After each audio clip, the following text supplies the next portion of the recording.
Today is a very special day. Today is August 8th, 2024, the 10-year anniversary of Five Nights at Freddy's. We had FNAF week. It was so awesome to have FNAF week. I know I missed Five Nights at Freddy's, and I wish I didn't, but that's whatever. That's whatever. But today is the most special day of this week.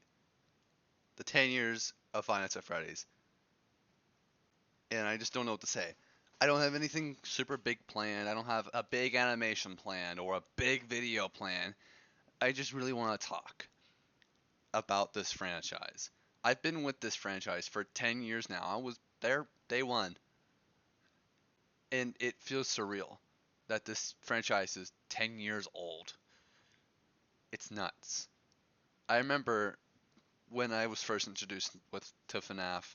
I was in kindergarten, so I was real young. And my friends were talking to, like, some kids were just talking about it on the playground. I heard of this game, Five Nights at Freddy's. It's this real scary game. So I asked my mom if I can use her phone, and I looked through a couple of videos on YouTube, and scared the shit out of me. And I didn't really touch it for a while, but I was still interested. And I stayed with it for a little, but then FNAF 2 came out, and that's where I really was locked in. Now, I know I said I was there since day one. Technically, I really wasn't, but I'd like to think I was. I knew of the game in existence, and I was still interested by the game. It was scary. It was the big thing everyone was talking about, so I was still interested in it, but I wasn't super locked in until FNAF 2, around when FNAF 2 was introduced. And holy crap, it changed my life. There's hundreds of YouTubers that FNAF's lives have changed. I think that FNAF was such a big change in just gaming history that it affected a lot of people, even though they don't know that. FNAF was such a big thing and such a big change that it impacted people in ways that they don't think it did. It impacted me a lot. I wouldn't be here without FNAF. I wouldn't want to do what I want to do without FNAF. I'm turning my phone off. I wouldn't be here without FNAF. I wouldn't want to do animation without FNAF. I wouldn't want to do anything that I do without FNAF. I watched cartoons growing up. Yes, everyone did. But I didn't look at a cartoon and went, I want to animate now. No, I looked at FNAF animators and their animations that they made, like Xbox Gamer and I can't remember any other names, but it's the only one I really remember. And I remember seeing that, and I was like, I want to do that. I want to make FNAF animations, and that evolved over time to wanting to make animated shows and to tell stories. And the FNAF story really just sparked me to make stories and tell stories. And I was like, yeah, I want to do that. And it was all because of FNAF, all because of Five Nights at Freddy's. People might hate on the game now and say that it's for children, but I don't care. I've grown up with this franchise. This is the one franchise that I've sticked with and have grown up with. And I'm happy for that. This is the franchise that I am hooked into. The one franchise I'll never leave, no matter how bad it gets. I'll always stick through, go through the mud, and hope that it gets better. And I want to also say thanks to the community. The community is a big part of FNAF and what got me into FNAF and the games, obviously. And I just want to say thank you. And thank you to Scott, especially to Scott.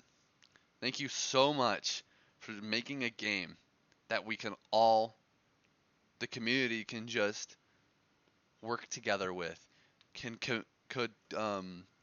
collaborate, can make awesome projects, letting people's imaginations go wild. And it's all because of you, Scott. All because of you.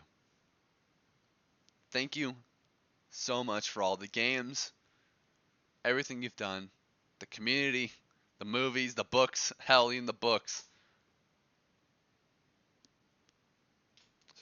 Like, it might not sound like I have a lot to say, but I have a lot in my brain about FNAF. I have so much stuff that I would love to say. I just can't get it out. I don't know what to say.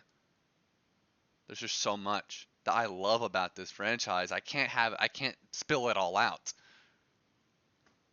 And it's getting hard to end this video. 'Cause I just want to keep talking. But let's talk a little more of FNAF. When I first started this channel, I was playing Minecraft and Fortnite, but I was still a FNAF fan down in the heart. And I made that first Gary's Mod video, and it changed my whole channel. And I was locked into FNAF again, and I was just enjoying everything that the franchise had to offer. Gmod wasn't the reason why that I'm a FNAF fan. The reason why I was a FNAF fan was because of Scott and his just genius storytelling and the way he makes games and stuff like that. But that first video changed everything on my channel, and it wouldn't be. And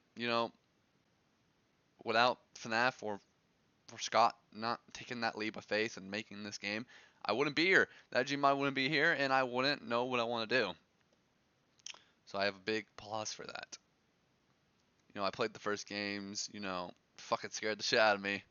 I remember the first time I started speedrunning Security Breach and Ruined. That really brought me into the speedrunning community. And the voice lines for this game. This is what wanted me to do voice acting. Was also FNAF. I hear the voice actors in FNAF, and they're just so talented people, like Joe Gaudette and fucking Kellen Goff. I can't remember some of the other people's names, but FNAF is the biggest thing in my life. It's the one thing that everyone that I know has some kind of common ground in, which is nice. It brings people together. And yeah, I guess that's it. I'll continue making FNAF content, and I can't wait for another 20 years, another 30 years, another whatever, how long. As long as I live, I'll be a FNAF fan. I'll never forget about this. It's been such a FNAF has been such a big impact in my life. It has gotten me through such hard times, through school, through everything. FNAF has always been there. The community's always been there. Even though there's the bad apples in the community, but we don't talk about those guys. We don't welcome those guys. But I guess that's really it. This whole commentary is going to be uncut. I don't plan to cut it. Even the little pauses and stuff like that, because I want it to be genuine. I'm just gonna add some basic security breach footage in the background. Maybe I'll pull out the FNAF 1 footage. I'll probably do that. And well, I guess I'll see you guys later and when I play FNAF or something like that, or just in some other video. Don't forget to do all the YouTube bullshit, and I'll see you guys later. Peace.